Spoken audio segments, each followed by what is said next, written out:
नमस्कार दोस्तों, आप सभी का स्वागत है ज्योति भक्ति चैनल में। आज हम आपको सुनाने जा रहे हैं एक ऐसी अद्भुत और चमत्कारी कथा जो हमें सिखाती है कि शनिदेव का प्रभाव कितना गहरा और न्यायपूर्ण हो सकता है।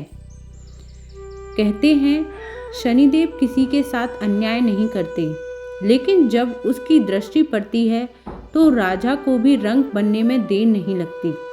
तो चलिए शुरू करते हैं एक रहस्यमयी कथा। प्राचीन समय की बात है। एक दिन नवग्रह सूर्य, चंद्रमा, मंगल, बुध, बृहस्पति, शुक्र, शनि, राहु और केतु आपस में बहस करने लगे। हर कोई खुद को सबसे बड़ा और शक्तिशाली बता रहा था। धीरे धीरे विवाद इतना बढ़ गया कि इसका समाधान निकालना जरूरी हो गया। तब सभी देवता पहुंचे देवराज इंद्र के पास।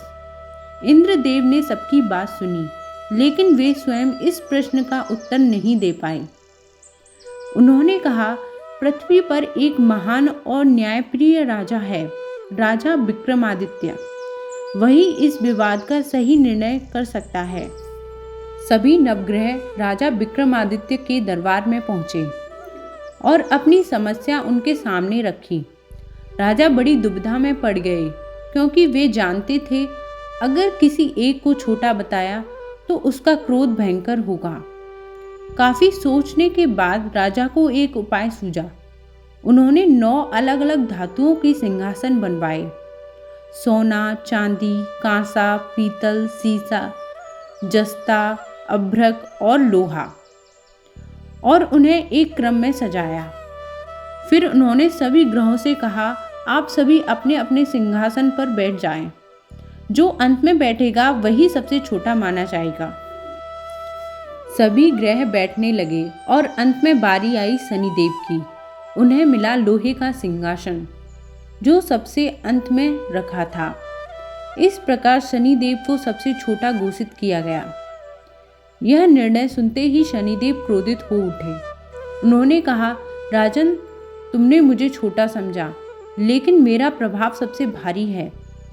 उन्होंने आगे कहा, सूर्य 1 महीने में राशि बदलता है, चंद्रमा 2.5 दिन में, लेकिन मैं 7.5 साल तक प्रभाव डालता हूँ।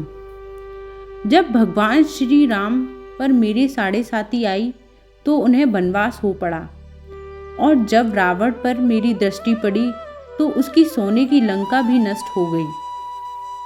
कुछ समय बाद राजा विक्रमादित्य की 7.5 शुरू हो गई, और यहीं से उनके जीवन का कठिन समय आरंभ हुआ।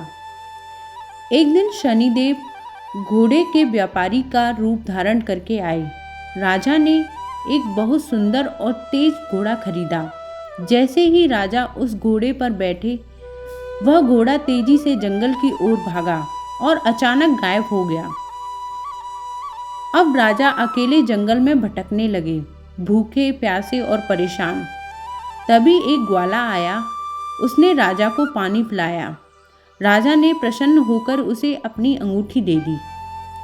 इसके बाद राजा एक नगर पहुंचे, जहां एक सेठ ने उन्हें अपने घर में बिठाया, लेकिन दुर्भाग्य उनका पीछा नहीं छोड़ रहा था।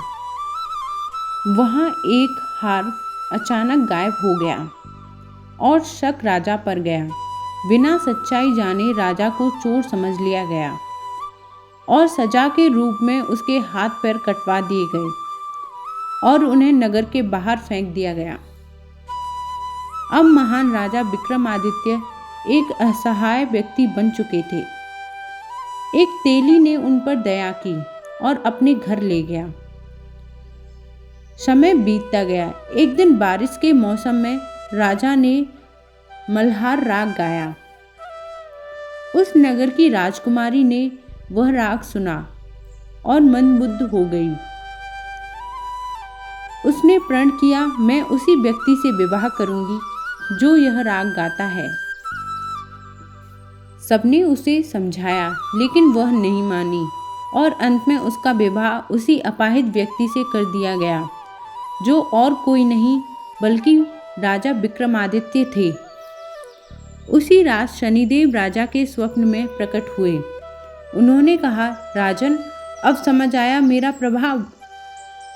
राजा ने हाथ जोड़कर कहा, हे प्रभु, मुझे क्षमा करें। मैंने आपको छोटा समझकर बहुत बड़ी गलती की। उन्होंने प्रार्थना की, जैसा कष्ट मुझे मिला वैसा किसी को ना मिले। शनिदेव प्रसन्न हो गए। उन्होंने कहा, जो व्यक्ति मेरी कथा सुनेगा, मेरा व्रत करेगा और सच्चे मन से मेरा ध्यान करेगा, उसके सारे दुख दूर होंगे और जीवन में सुख और शांति आएगी। इतना कहकर शनिदेव वहां से चले गए। स्वयं जब राजकुमारी ने देखा तो वह आश्चर्यचकित रह गई। राजा ने अपनी सच्चाई बताई, मैं उज्जैन का राजा विक्रमादित्य हूँ। सब लोग बहुत खुश हुए। राजा वापस अपने राज्य लौटे और पूरे राज्य में घोषणा करवाई, शनिदेव सबसे प्रभावशाली हैं, उनकी पूजा अवश्य करें। तभी से शनिदेव की पूजा और व्रत का महत्व बढ़ गया। समापन।